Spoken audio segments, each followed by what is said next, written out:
Thank you very much. Jai Hind. Shri A.M. Ariff ji. Thank you, Speaker, sir. Sir, I wish to express the views of CPIM on the supplementary demands for grants. Sir, at the outset, I wish to request the Honourable Minister not to take our criticism personally. Fortunately or unfortunately, she is not present here. We raise the issues for the common people of this country. It is our duty, sir.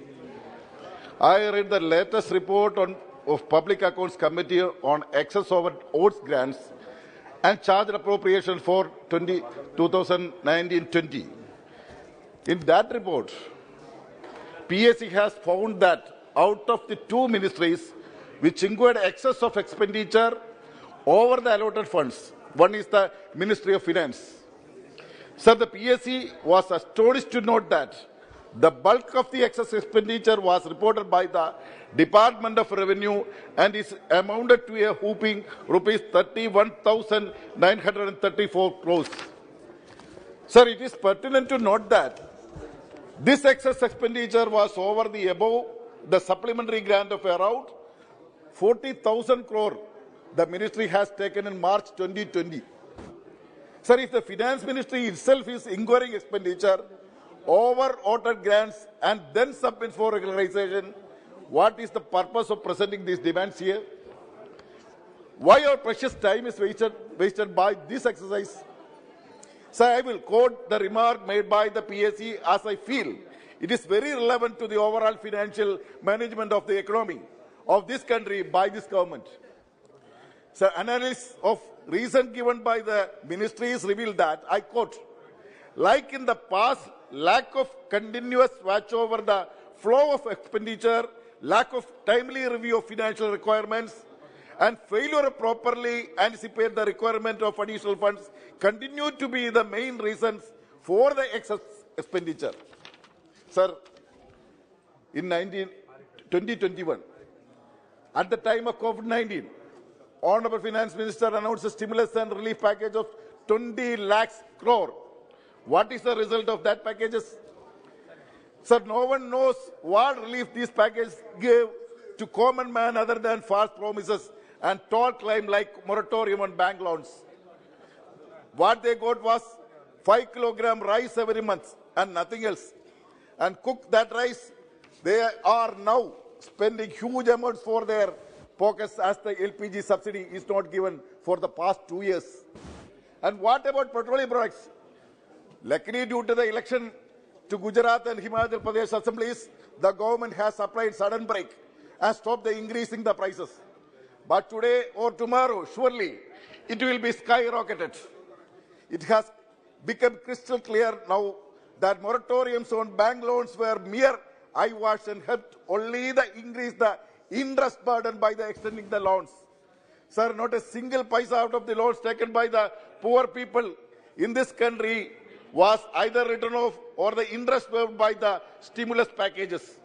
Similarly, lack of students who had taken the education loans were not given any respite even though their studies were disturbed due to the COVID-19. Sir, I challenge this government to bring out a white paper on the Atmanirbhar Bharat stimulus package. But I know it will never, as the truth will get revealed. The government which was hesitant to help crores of the petty traders, farmers, self-employed and manual laborers affected by the COVID-19. But at the same time, government has no hesitation in writing off about 10 lakh crore bad loans of crony capitalists in the 5 years. Sir, it is better to change the name Atmanirbhar Bharat to Adani Nirbhar Bharat, as well as the asset of the country is handed over to the Adani Group. Sir, almost all major airports are in the hands of Adani. Seaports also not different. Sir, it is not a shame that we have been degraded as a country without national carrier with the sale of Air India. Sir, at the cost of national aircraft, the Honorable Prime Minister has purchased 2 aircrafts for his use. What did the spirit of nationalism? The Prime Minister reminds us every now and then fly away while selling their Air India. Sir, after Air India, seaports and airports, and then turn to railways. Already government has started the privatization of railway through back doors, and we will have to wait only another few years to see who is, sir, 1 minute, to who is going to take over it. What is happening in the accounts of COVID-19? See, even for traveling distance of less than 5 kilometers, the government has to give ₹30 as the railway is running all the passenger train as express specials in the name of COVID-19. Similarly, the concession given to the senior citizen,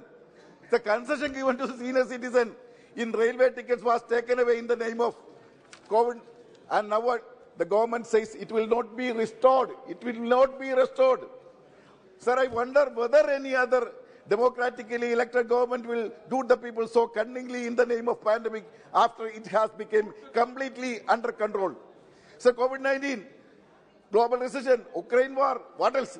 It brings cheers to the government as they can loot people in the name of court. After this COVID, you are withdrawing all the fellowship grants for minorities who are studying in the different colleges, central universities. Sir, even in the Manrega scheme, which is big relief for the rural people of the country, is being destroyed by this government without allocating sufficient funds and unpractical norms. No, please conclude. Coming to conclude. This year, Kerala government asked for the fund for generating 10.31 crore work days, but the sanction was given only 6 crore days. Also, this government is accusing the state governments by denying its due share of central tax and with the stopping the GST compensation. States are literally in the mercy of the central government.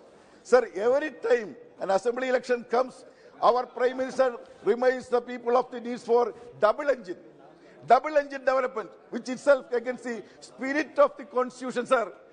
He is bound to do service to all states without any discrimination, whether it is BJP or non-BJP.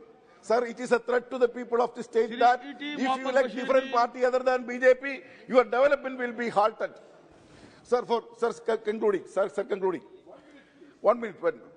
For reducing the unwanted expenditure and utilize the available resources of the maximum. For the past 2 years, I have been repeatedly inviting the attention of the Ministry of Education on the need for taking over project sector Kendriya Vidyalaya in Kayangulam in my parliament constituency.